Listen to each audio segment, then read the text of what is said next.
Buenos días a todos. A nombre del Comité de Seminarios del Centro de Investigaciones en Óptica, agradecemos su asistencia, en especial la asistencia y la aceptación de la invitación al doctor Daniel Sánchez Vázquez, ¿sí? Que hoy nos va a dar la charla Dominar el arte académico, una breve guía para la escritura en posgrado. Me voy a permitir leer una pequeña semblanza del doctor Daniel. El doctor Daniel Sánchez estudió la carrera de Ingeniería Física en la Universidad Autónoma de San Luis Potosí. Es maestro y doctor en Nanociencias y Materiales por el Instituto Potosino de Investigación Científica y Tecnológica IPICIT.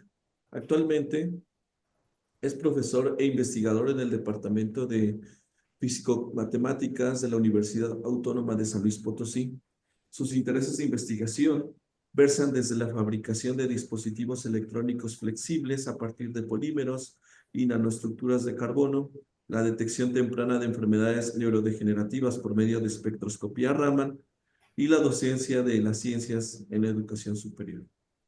Bueno, sin más preámbulo y agradeciendo de nuevo haya aceptado la invitación, doctor Daniel, le dejo el micrófono abierto. Muy bien, muchísimas gracias, doctor. Pues muy buenas tardes a todas y todos, de nuevo.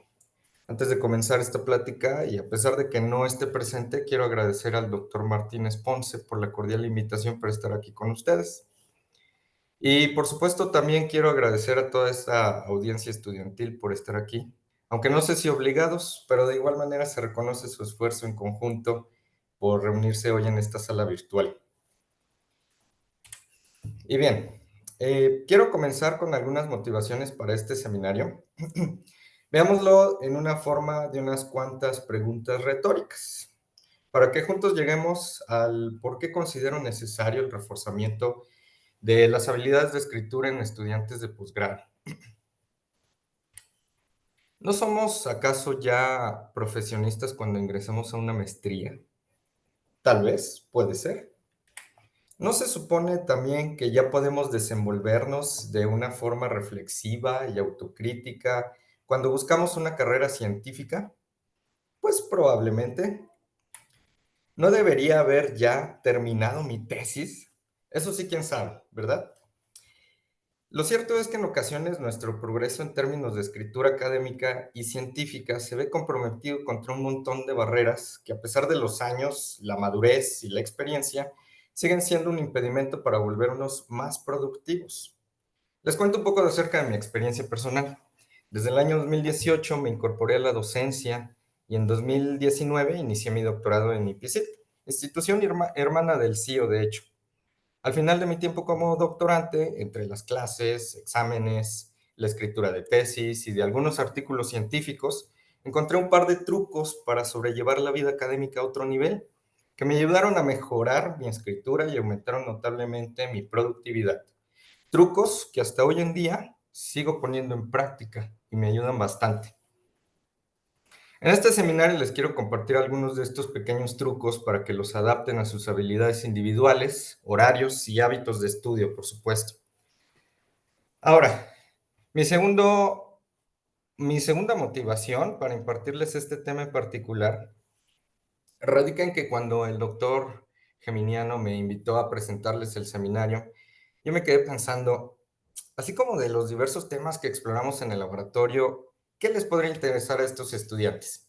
Y entonces vino a mi mente, de forma natural, pues todos. Claro, no los vengo a aburrir con los detalles técnicos de la investigación de nuestro grupo de trabajo. Para ello reservé un pequeño espacio al final de esta charla, pero en su lugar les voy a compartir la experiencia del camino, las cuestas y los baches del proceso de la escritura científica. Porque como me dijo alguna vez una profesora, la ciencia es muy bonita y todo, pero sentarse a escribir es difícil. Seamos realistas, la ciencia es genial. Es como ser un detective, pero con bate de laboratorio y láseres. Estás constantemente respondiendo preguntas de investigación, descubriendo secretos y haciendo descubrimientos revolucionarios. Pero ¿de qué sirve todo ese conocimiento si no puedes comunicarlo de forma efectiva? Ahí es donde entra en juego la escritura académica. Es el lenguaje de la ciencia, la forma en la que compartimos nuestros hallazgos con el mundo Y pensemos en ella como el traductor entre tu mente brillante y el resto de la humanidad. Sin ella, tu investigación revolucionaria podría ser un secreto enterrado en una biblioteca olvidada. Así pues, si bien todos hemos pasado incontables horas aprendiendo sobre cuántica, óptica no lineal y las complejidades de alinear un sistema de lentes, no olvidemos también la igualmente importante habilidad de comunicar nuestros hallazgos. Después de todo, hasta el científico más brillante necesita poder explicar su trabajo de una manera que hasta un niño pueda entender.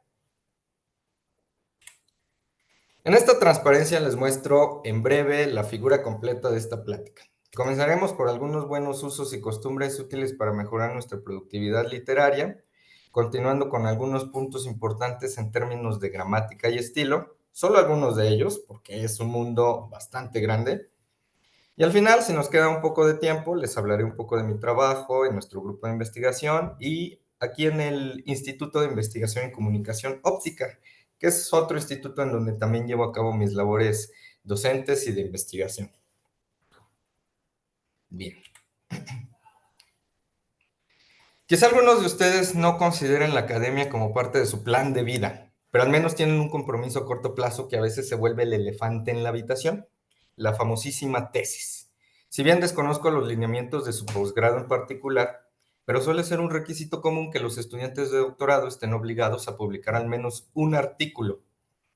Aunado a esto, a través de un sondeo rápido que hice aquí en mi universidad y en otras instituciones de la ciudad, alrededor del 83% de los estudiantes de maestría y doctorado se atrasan en su programa debido a esta tesis o debido al artículo que tienen que enviar o incluso debido a subsanar el requisito del idioma inglés. Es decir, se nos acaba la beca y como no hay paga, nos confiamos y de pronto ya pasaron 2 años. A veces se entiende, somos seres llenos de ocupaciones, pero escribir es una habilidad que tenemos que ir perfeccionando. Regularmente invertimos tiempo en estudiar los temas de nuestra investigación muy a fondo, pero poco se invierte en cómo expresarlos adecuadamente en forma literaria. Esto nos muestra en cierta medida la importancia que la escritura toma en la vida académica. Después de todo, es la forma en que la ciencia se comunica, se difunde y se ramifica en esta importante capacidad humana para el desarrollo de todas las disciplinas, con la única finalidad del bien común. Recordemos lo siguiente, que nos decía un profesor en la maestría: trabajo no publicado es igual a trabajo nunca realizado. Es como si nunca lo hubiéramos hecho, por más que hayamos hecho todos los experimentos y todo lo que conlleva esta maravillosa investigación científica, pues si no lo publicamos, no existe. Bien, ya que tenemos la motivación para escribir, ya sea proveniente de tener en puerta nuestra presentación de avance de tesis, un deadline de una revista en puerta o alguna otra situación similar, necesitamos en ocasiones, y como seres humanos, un empujoncito para poder llevar a cabo nuestras labores diarias. Y más si se trata de sentarse a escribir, porque escribir puede llegar a ser una labor agotante, como escalar una montaña. A pesar de que yo nunca he escalado una montaña, estoy seguro que es más fácil trepar un cerro que escribir un artículo sobre ello. Cuando hablamos de escribir, los profesores y estudiantes de posgrado nos llegamos a inventar una buena cantidad de excusas que pueden llegar a sonar como legítimos impedimentos que nos atan a la postergación para no escribir. Veamos entonces la siguiente diapositiva con algunas de estas causas del decremento de la productividad literaria, o como lo puedo llamar también, evasivas, que son comúnmente utilizadas en la academia. Nuestra primera evasiva o barrera o impedimento es: necesito más tiempo. O también, este puente lo aprovecharé para darle a la tesis y o al artículo. O como bien dice aquí, este fin de semana, ahora sí, le voy a avanzar a la tesis. Este punto pareciera más complicado, pero realista. Quizá tenemos N mil cosas que hacer y tomar acción parece ser solo cuestión de tener más horas libres, más fines de semana largos, más días de asueto o más vacaciones.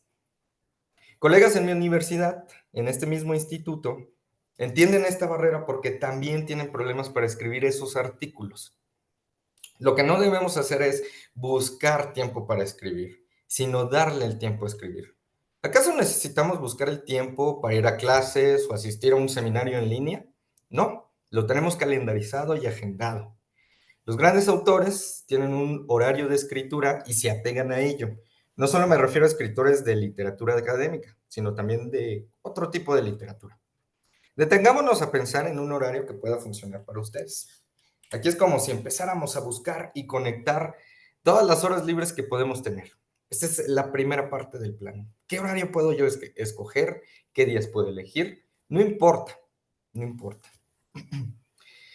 Si tengo clases martes y jueves, quizá los lunes y miércoles por la mañana sea un buen momento. Si sientes que por la tarde tienes mayor claridad mental o capacidad de concentración, quizá agendar después del mediodía sea una opción. Si un amigo quiere unirse a tu desconsuelo y solo puede los viernes a las 9 de la mañana, quizá encontremos que al sufrimiento le gusta estar acompañado. El antagonista de los horarios para escribir es lo que mencioné inicialmente, querer hacer todo en grandes bloques de tiempo. Es como no haber visto jamás una serie y querer ver 9 temporadas de golpe un fin de semana. Conozco a quienes lo hacen, pero no es lo más ideal. Si nosotros agendamos tiempo para escribir durante la semana, en horarios que quizá puedan ser flexibles al principio, pero rigurosos a la hora de defenderlos, seguramente encontremos fines de semana libres para ver esas series o estar con la familia. Una siguiente excusa, la que sigue ahora, sería esta segunda barrera para la escritura. Primero, necesito recolectar más datos, graficar más, hacer más experimentos o simplemente leer más literatura. Suena razonable. Después de todo, no puedes comenzar a escribir sin antes haber leído una gran cantidad de artículos. Pero hay una delgada línea entre la productividad y la procrastinación. La cultura académica refuerza esta barrera. Respetamos el profesionalismo y el arduo trabajo, lo cual está bien, es necesario. ¿Qué sería de la ciencia sin ese rigor que la caracteriza? Lo que tenemos que hacer para subsanar este impedimento es sencillo. Hagamos todas estas tareas en nuestro tiempo agendado para escribir, ya sea plantear las gráficas, hacer los outlines, que también son una parte muy importante en la escritura, realizar los experimentos que nos hagan falta, pero de verdad hacerlos en ese tiempo especificado. A veces como estudiantes tenemos un poquito más de tiempo libre que podemos utilizar de forma más flexible, pero eso nos lleva al círculo vicioso de pensar que si tengo libre tal y cual día, pues mejor voy a postergarlo para el siguiente. Y eso ya nos suena muy bien. Bueno, entonces lo que tenemos que hacer es hacer estas tareas en este tiempo agendado y antes de que nos demos cuenta, el trabajo de preescritura, es decir, toda esta lectura de literatura, lo que es graficación y todo lo demás, se volverá en la pauta para ahora sí poner manos a la obra a la hora de escribir, sentarnos y teclear. Un tercer impedimento es bastante común también. Escribo mejor cuando estoy inspirado. Quizás es cruel porque es verdad. Todos tenemos esos momentos donde nos sentimos inspirados, las palabras fluyen y perdemos incluso hasta la noción del tiempo. Lamentablemente no podemos estar esperanzados en que esta inspiración llegue de forma repentina una semana antes de la entrega de reportes y avances de tesis. Los momentos de inspiración son preciados, pero no los necesitamos de forma absoluta para poder hacer un buen trabajo. Escritores serios escriben inspirados o no. Con el tiempo aprenderemos que la rutina es mejor que la inspiración. Y esto tiene sentido de forma psicológica. Si esperamos al momento en el que estemos inspirados, entonces quizá fluyan las palabras, nos salga un reporte en un solo día y terminemos nuestras labores de escritura rápidamente. En cambio, si proponemos una rutina diaria de escritura, podemos ir haciendo eso de forma gradual, haciendo que nuestro cerebro, cuando llegue la hora en la que tenemos que sentarnos a escribir de forma obligada, nuestro cerebro va a pensar, ya es momento de escribir. No sé si hayan escuchado, pero si uno duerme exactamente a la misma hora todos los días, eventualmente, aunque no estés en tu cama, te da sueño a esa hora. Lo mismo sucede con la escritura, créanme. Incluso ni siquiera tienen que pasar meses. En cuestión de semanas uno ya se va acostumbrando a ello. Y pues bueno, en conclusión, los humanos somos inmensamente creativos.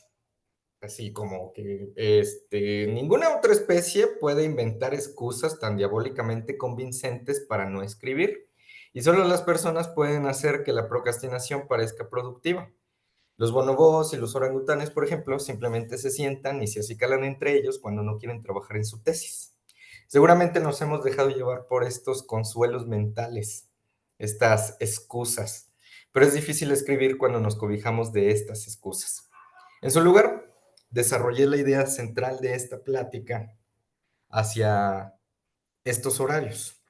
Los académicos y científicos debemos dedicar tiempo para la escritura, del mismo modo que dedicamos tiempo a la enseñanza y abordar las numerosas tareas que rodean la escritura. Y bueno, aquí les escribo cómo escribir un montón, es la guía, son los pasos a seguir. Por supuesto, en primer paso, pues calendarizar y agendar nuestras sesiones. Y dos, sentarse a escribir y ya, ¿verdad? Suena sencillo, pero a veces defender estos horarios y esquemas de escritura resulta difícil. Es una labor a veces titánica poder defender a veces que tenemos tiempo para escribir y de repente llegan los amigos y nos dicen, ¿estás libre? Yo pues tengo que escribir mi tesis, ¿no? Eso significa que estás libre para mí. Bueno, la idea principal es pensar como si fuera una clase, como si fuera una clase que tengo que tomar diariamente o cada tercer día o el día que nosotros agendemos y tratarla como tal. Es un compromiso ineludible que tengo que cumplir. A veces, quizá por cuestiones de inspiración, no me fluyan las palabras en esa hora que tengo agendada, pero al menos ya me senté y escribí algunas 2 o 3 palabras, páginas, no sé, habrá quienes les fluya siempre.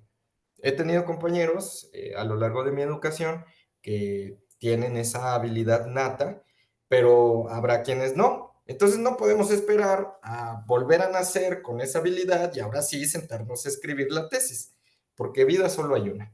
Entonces, esta es la forma más sencilla que yo he visto, a pesar de que tengo 8 horas clase de docencia, hago investigación,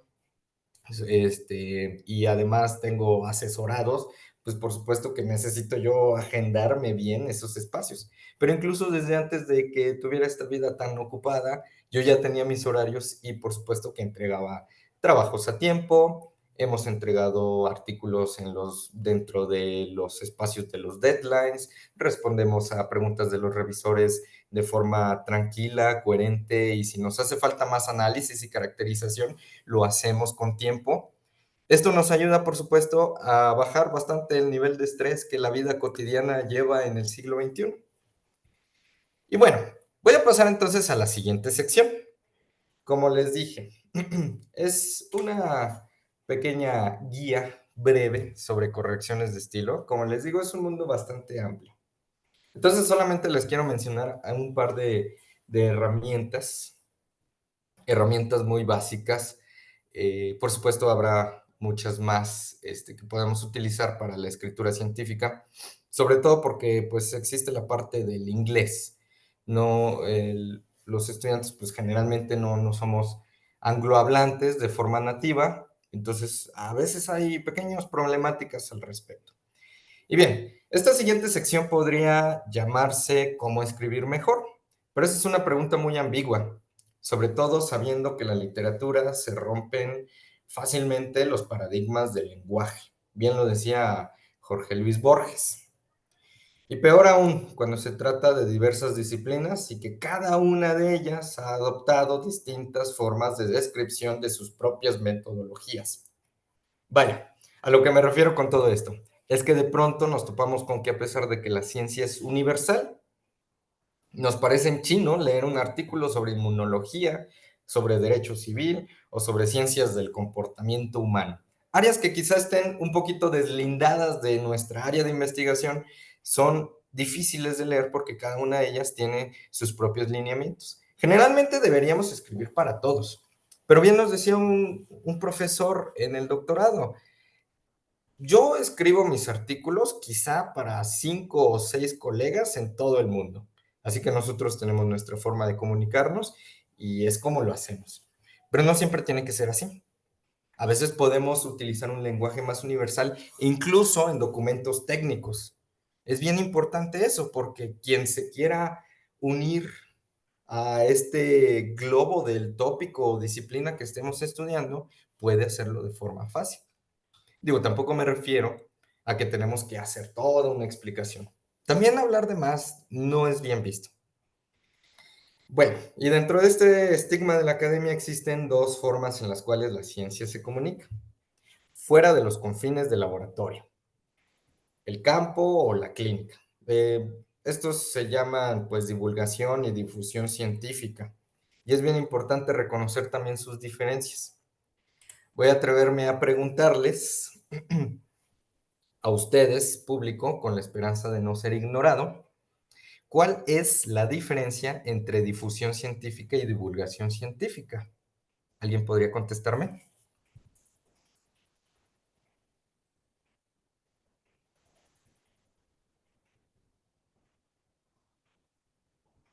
¿O no hay participaciones?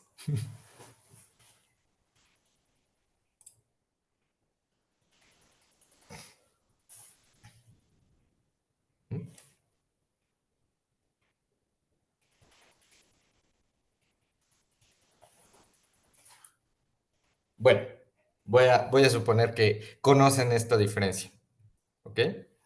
Eh, la divulgación se centra en extender la ciencia a sectores de la población que no necesariamente se conectan con nuestro quehacer científico.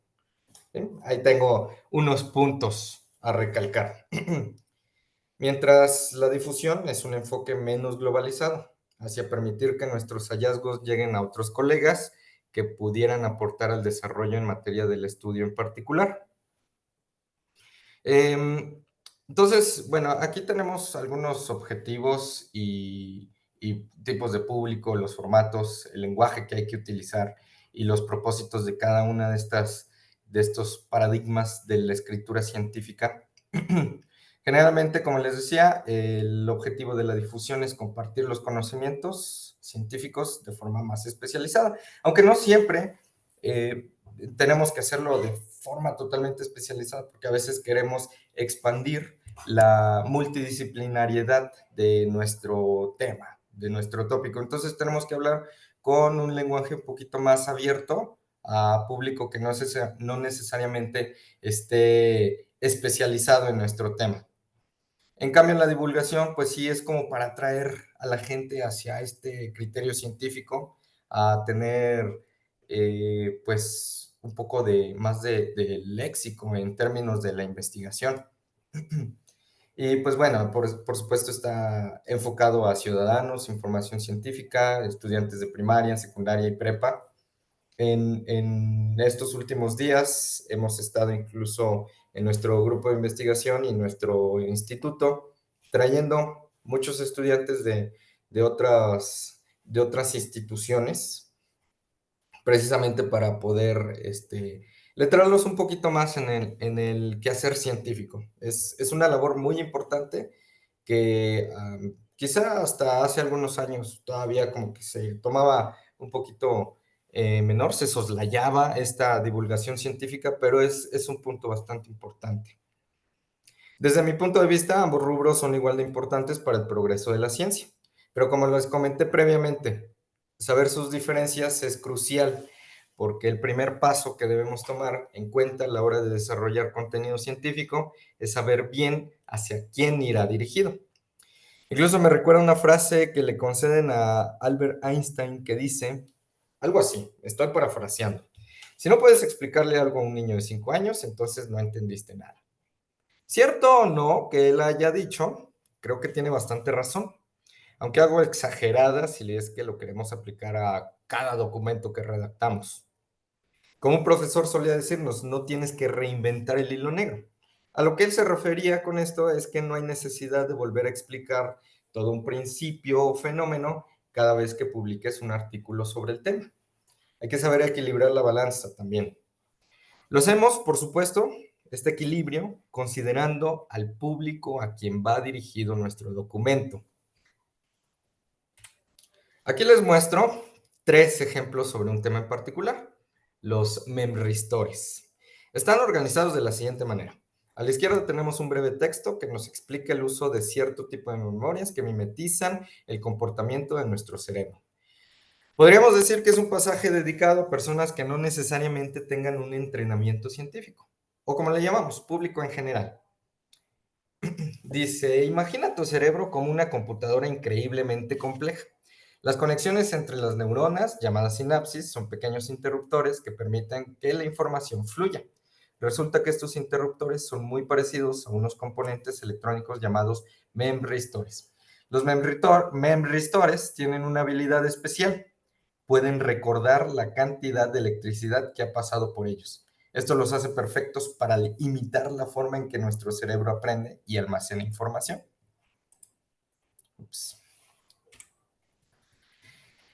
El del medio es un párrafo del mismo tópico, pero dirigido a personas con un conocimiento más profundo sobre la física, tal vez fisionomía y otros aspectos más científicos. Vaya, está dirigido a otros científicos, pero no del área necesariamente. Y este tipo de documentos, a mi parecer, es el más difícil de redactar por las particularidades y características que cada área tiene. Puedes profundizar mucho más en un texto de divulgación, pero no tan complicado. Puedes poner las gráficas eh, que describen el comportamiento de tus hallazgos, pero no tan cargadas de información. Bueno, es una tarea ardua, pero de vez en cuando encontramos el punto medio y logramos comunicar nuestra ciencia de forma efectiva. Se vuelve un mundo lleno de conocimiento diferente que puede llegar a cambiar nuestra perspectiva, por supuesto, sobre cierta problemática o como también le llaman, un enfoque multidisciplinario. Este segundo texto lo copié de una revista de difusión en donde los autores en realidad lo que hacen es como una especie de taller escrito en donde explican a muchas áreas, desde medicina hasta ingeniería eléctrica, nanociencias, sobre el funcionamiento de estos memristores y comienzan el texto con este texto que les estoy presentando. Dice, las primeras unidades de cómputo y procesamiento de información en el cerebro son las sinapsis y los axones. Y es bien sabido que estas sinapsis no son más que memristores. Tales memristores son elementos esenciales para emular la memoria y el aprendizaje. Si nos damos cuenta, no está tan complejo el texto, pero sí toca algunos conceptos que se toman como obviados, ¿verdad? Por ejemplo, principales unidades de cómputo y procesamiento. Hablar de sinapsis y axones. Hablar incluso de memristores sin explicar qué es lo que hacen.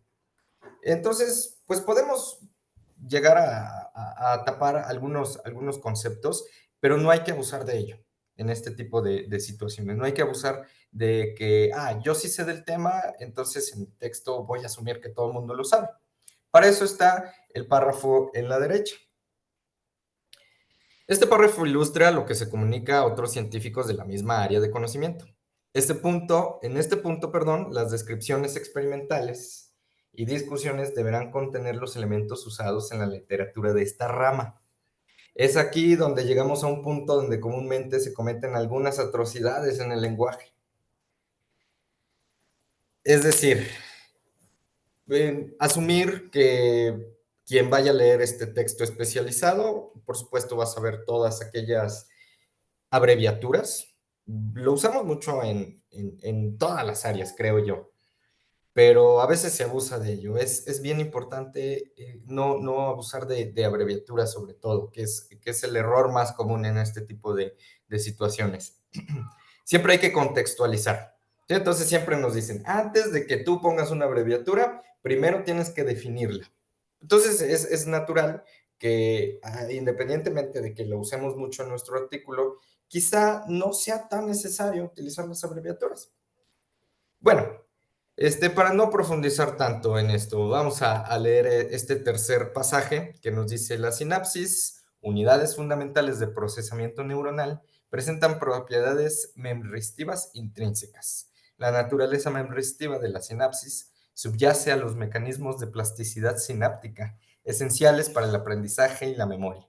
La emulación de estas propiedades en dispositivos electrónicos ofrece un prometedor camino para desarrollar neuromorfos capaces de realizar tareas cognitivas complejas. Por supuesto, suena mucho más complejo, pero quien esté empapado con el tema, por supuesto, dice, ok, está bien, estamos hablando de memristores, estamos hablando de su capacidad de emular el cerebro, estamos hablando quizá de su posible aplicación incluso.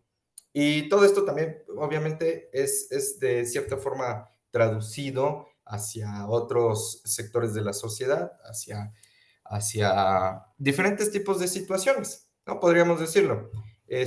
Así como lo propuse en la diapositiva anterior, decir, ok, la divulgación científica la voy a hacer en pequeños talleres, en algunas exposiciones, mientras que la difusión científica la hago en congresos, en concursos de carteles, etcétera.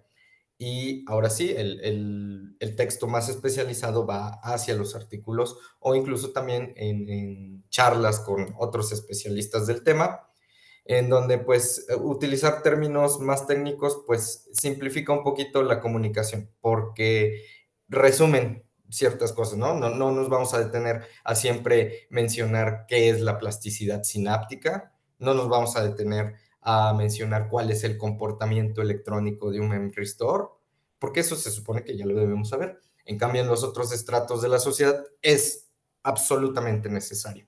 ¿Okay? Bueno, la escritura comienza y termina con palabras, así que más vale que elijamos las correctas, así como se los propuse aquí. Evitemos usar frases trilladas que suenan intelectuales también. Esto es un error bastante común en la literatura científica, sobre todo en aspectos de la traducción.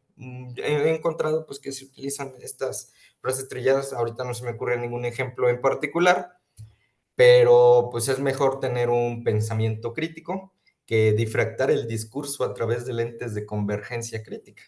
¿Bien? Si es que eso tiene algún sentido. Diversos autores de libros sobre escritura mencionan que siempre es mejor mantener las cosas simples. Entonces, déjenme por allá. Debemos conservar nuestras buenas palabras académicas y excluir las malas.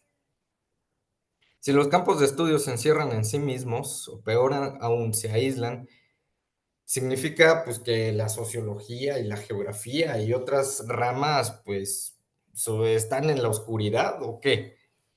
Bueno, en aras de la coherencia utilicemos términos técnicos de forma coherente también.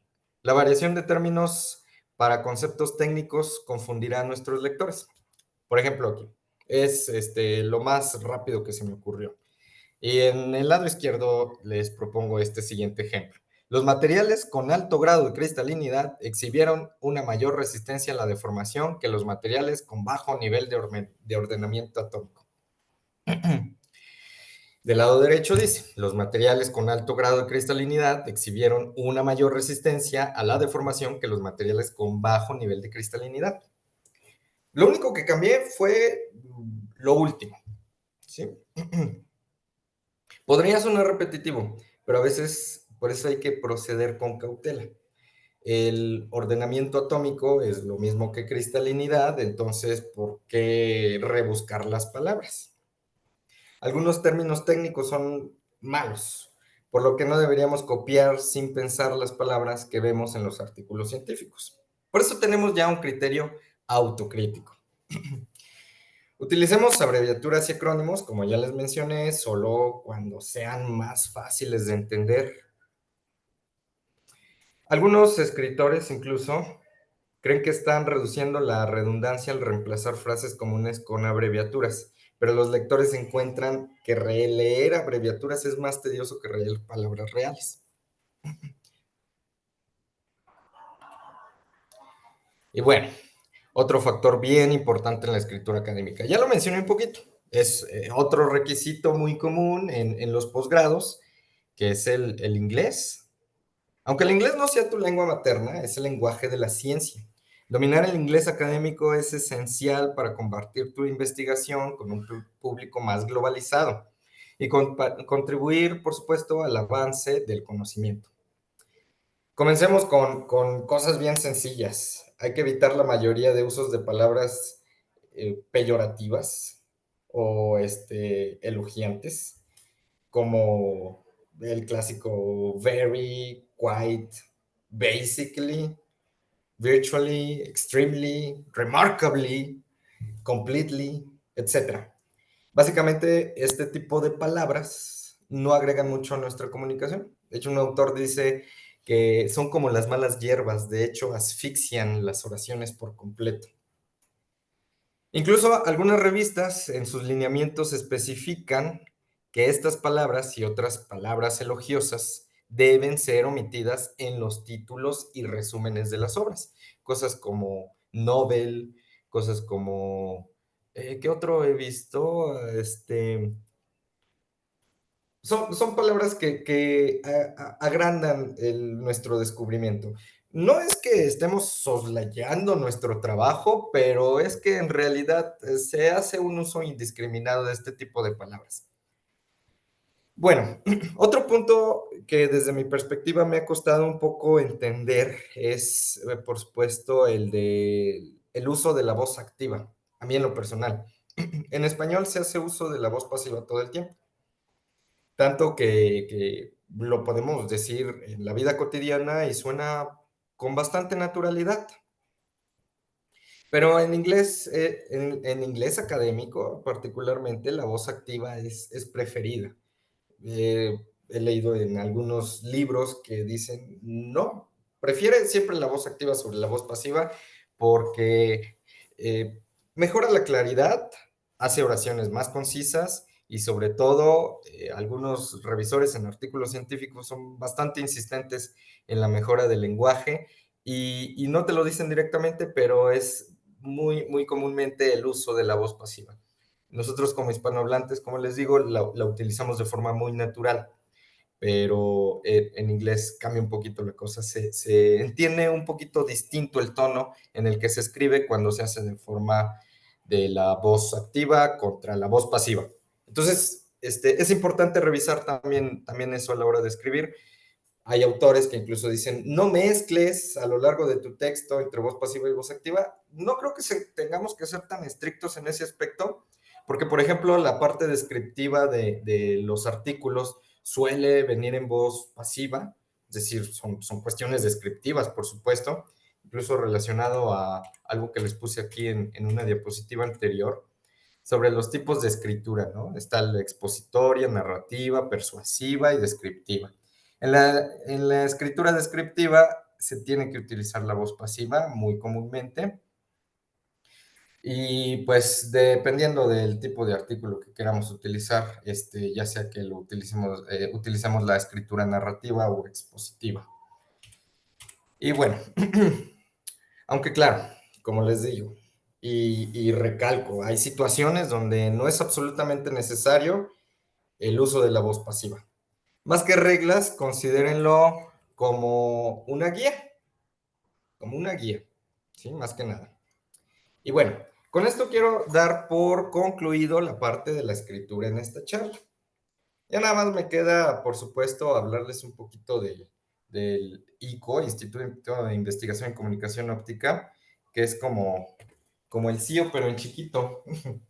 Hacemos diferentes tipos de estructuras, también analizamos cuestiones de óptica, como lo dice el nombre del instituto. Hay un montón de aparatitos y juguetitos científicos para poder llevar a cabo nuestras investigaciones. Entonces, esto no es más que una invitación a que si quieren llegar a visitarnos, tenemos muy comúnmente exposiciones, tenemos la Semana del ICO, tenemos varias cuestiones. Pueden seguirnos incluso en el Facebook, así como ICO, me parece.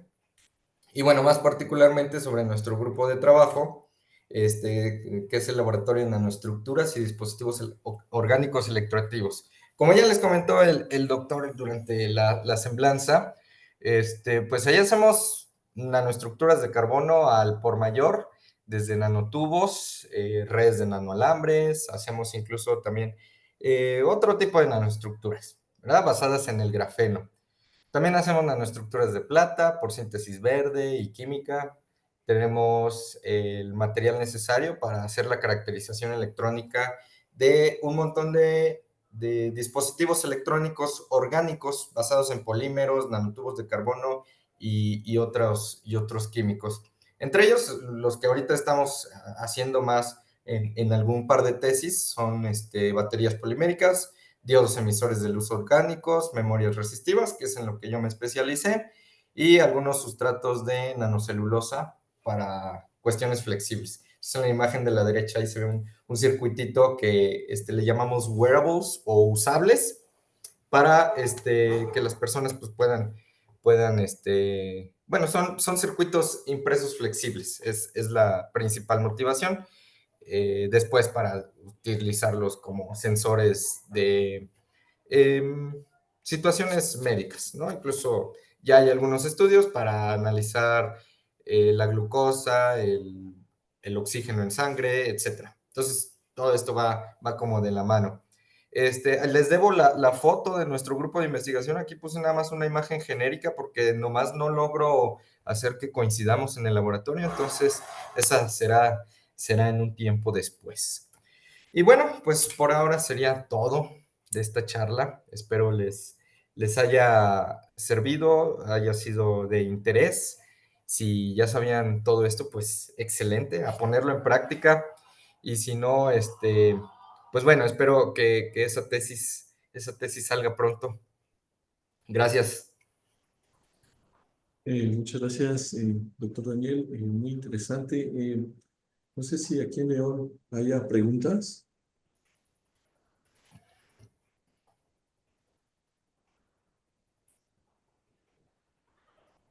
Eh, sí. Ujú. Escucho. Bueno, mientras, a ver si creo que hay problemas con micrófonos, mientras se animan el León, doctor, yo tengo una pregunta. ¿Hay alguna bibliografía o recomendación para poder, pues, aprender, ¿no? Y tener así tips como los que usted nos compartió para la escritura de documentos académicos que usted pudiera recomendar? Sí. Tengo un par de textos. Mm, Bueno, particularmente algunos de estos tips los saqué de libros como que para escribir novelas, cosas así, o sea, escritores que dicen, a ver, tienes que escribir un texto de 600 páginas, pues mejor hazte un horario, ¿no? Y sobre todo si hay un libro, se llama How to Write a Lot, es de un psicólogo. Déjenme ver si puedo escribirles aquí. Ah, se me fue. Este, Déjenme ver si les puedo compartir aquí. Se llama, por supuesto,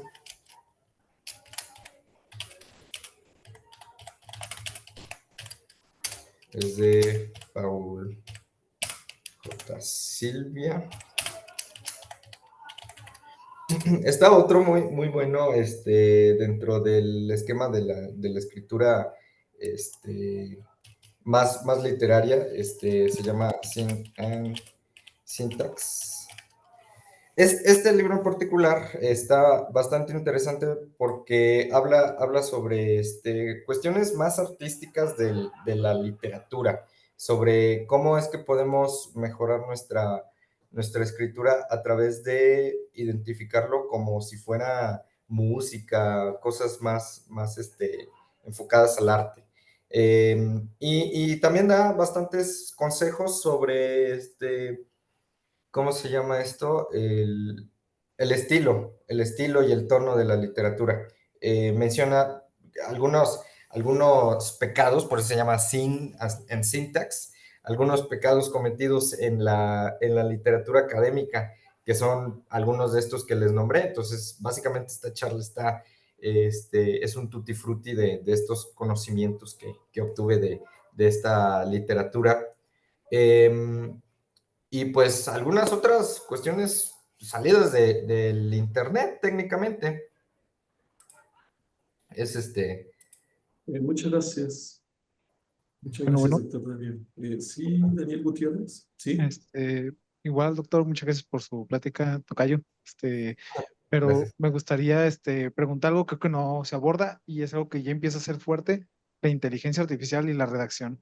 Digo, ya Ah, páginas hasta como Overleaf ya tienen ujú. asistentes que te ayudan a darle entonación, hacer divisiones, hacer bastante ayuda, ¿no? Y como todas las tecnologías, creo que no va a ser algo que debamos omitir, sino más bien saber utilizarlo y hacer más trabajo con ello, ¿no? ¿Cuál es su opinión? Desde luego, ¿no? Tienes toda la razón. El hecho de que están aquí para llegar, para quedarse las tecnologías de inteligencia artificial, es necesario, por supuesto, saber utilizarlas. Bien dicen, si puedes tú redactar un texto, es como tu asistente, ¿no? Podríamos decirlo, el chat GPT o el Gemini, pero siempre tiene que ser revisada esa información por un experto. ¿Quién es el mejor experto? Pues quien le está pidiendo a la computadora que lo haga. Sí, porque en alguna charla que también ya di anteriormente, precisamente sobre esto, mencionaban pues que me da, si yo le pregunto así como de que, a ver, hazme el abstract de este artículo, pues sí, a lo mejor te genera ahí el texto, bastante técnico, de acuerdo al tono y todo lo demás, pero tiene que ser revisado por un experto, siempre esa información, porque de repente se le pasan algunas cosas. Estoy seguro que con el paso de los años, pues van a ir mejorando estas tecnologías y ya lo están haciendo, están evolucionando, ya es el GPT 4.01 o no sé en qué etapa vayan, pero sí, es bastante necesario aprender a utilizarlas. Otra cosa que considero importante a la hora de utilizar estas tecnologías, sí te ayudan, incluso lo he puesto en práctica para mejoras de estilo. Por ejemplo, a veces los revisores de revistas especializadas te dicen, no, es que el inglés no está muy bien redactado. Y uno dice, ah, caray, pues, ¿qué será? Ya lo metes en el chat GPT y resulta pues, que sí traías ahí unos errorcillos de claridad a la hora de la lectura. Entonces, pues sí es bastante útil. Yo digo que sí lo utilicen ustedes, que aprendan a hacer uso de estas tecnologías, pero siempre con mucha cautela, siempre revisando bien la información y nunca haciendo que nos haga todo el trabajo, porque eso además ya es plagio, o no sé cómo se le conoce a este término, pero sí, no es muy buena idea, porque nosotros ya no seríamos los autores principales de esa obra. Si nada más le digo, escríbeme un artículo de tal cosa, pues no, ahí sí ya no es ético. Entonces, esa es mi opinión. O sea, muchas gracias. Gracias a ti. ¿Una otra pregunta, Daniel Gutiérrez? Creo que no, ¿verdad?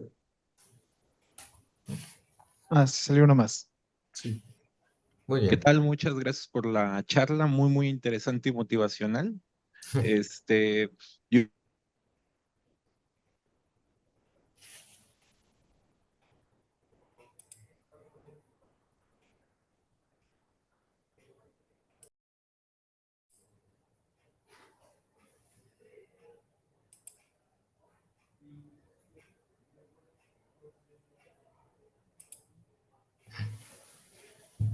el inglés, ¿no?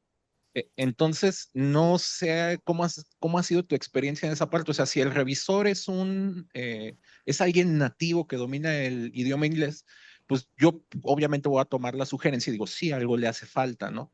Pero de repente uno como no nativo necesitas desarrollar ese feeling, porque sí me ha sucedido de que, no, pues más bien este cuate no me está entendiendo o, no, o te das cuenta que tú puedes tener un mejor dominio del inglés que él y bueno, pues como el cuate no te entendió, u otra situación, ¿no? Yo como mexicano, escribo un paper en inglés, me lo revisa otro mexicano y me entiende a la perfección. pero si ese documento pasa, y seguramente ha de suceder con nacionales, ¿no? Lo escribe un chino, lo revisa un chino, pues entienden, ¿no? Aprenden el idioma de manera similar. Entonces, no sé qué nos pudieras aportar ahí al respecto, o darnos un tip, o cómo ha sido tu experiencia. Sí, efectivamente, a veces, incluso por ver el país de adscripción, dicen, no, no le sabe al inglés, pero en nuestra experiencia, más que nada, han sido estos dos enfoques. El primero de ellos, el que ya les mencioné en esta charla, el uso de la voz activa. A veces, como les digo, como mexicanos lo usamos mucho y nos sale natural escucharla. Es esa contextualización que a veces nos hacemos entre connacionales, como bien dice usted, entre chinos, pues quizá escriban en inglés y se entiendan porque utilizan eh, los mismos vicios del lenguaje, pues si así lo queremos llamar. Y otro es el uso de frases muy extendidas. Por ejemplo, hacer una descripción Hola, muy hola, doctor. larga. ¿Perdón? Disculpe, ¿nos podría repetir otra vez? Creo que aquí en el CIE se nos fue el internet y se quedó justamente cuando decía el secreto y se nos cortó la película. Justo en el momento crucial, ¿verdad? Miren, si quieren, para evitar el uso de ancho de banda, voy a apagar mi cámara y les comento. Sí, bueno, no sé en dónde me quedé, pero el chiste es que en muchas ocasiones hacemos uso indiscriminado de la voz pasiva, como les digo, y en inglés creo que eso no está tan bien visto. Yo incluso comparto el punto de vista de usted en el sentido en el que pues yo leo mi paper y está perfectamente bien escrito, no tiene faltas de ortografía, conozco la gramática pues, nivel C1 si quieren y suena bastante bien, pero a la hora de que un inglés nativo lo lees y me lo rebota y me dice, no, pues esto está mal escrito. Entonces, dos situaciones que hemos logrado mejorar en el sentido de la escritura y que no nos reboten los artículos tanto así en los revisores que son que se ponen rejegos en la cuestión del inglés. Uno es el uso de la voz activa y otro es el uso de frases cortas para describir. O sea, a veces uno se agarra a un párrafo completo de escribir un fenómeno. No, lo mejor es frase por frase.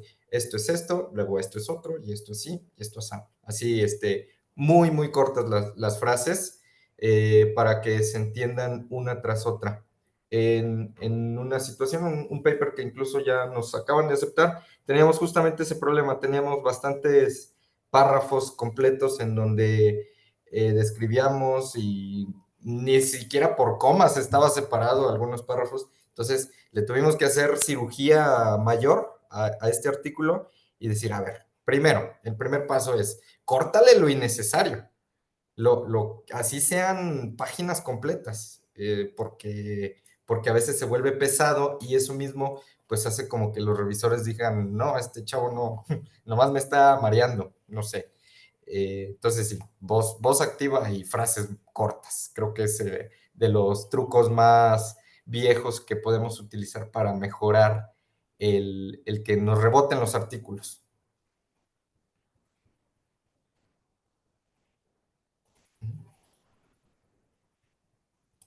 Muchas gracias, doctor Daniel. Bueno, ya no hay tiempo para más preguntas. Eh, entonces me voy a permitir leer, doctor, la constancia que le vamos a hacer llegar posteriormente. Sí, el Centro de Investigaciones en Óptica, ACCIO, exhibe la presente constancia al doctor José Daniel Sánchez Vázquez, que avala su participación en el seminario de investigación con la ponencia titulada Dominar el arte académico, una breve guía para la escritura en posgrado. Firma el director de investigación, doctor Efraín Mejía Beltrán, León, Guanajuato, 27 de septiembre de 2024. Muchas gracias, doctor. Muy interesante y bueno, agradecemos mucho que esté acá. Hasta luego. Muchas gracias a ustedes. Hasta luego.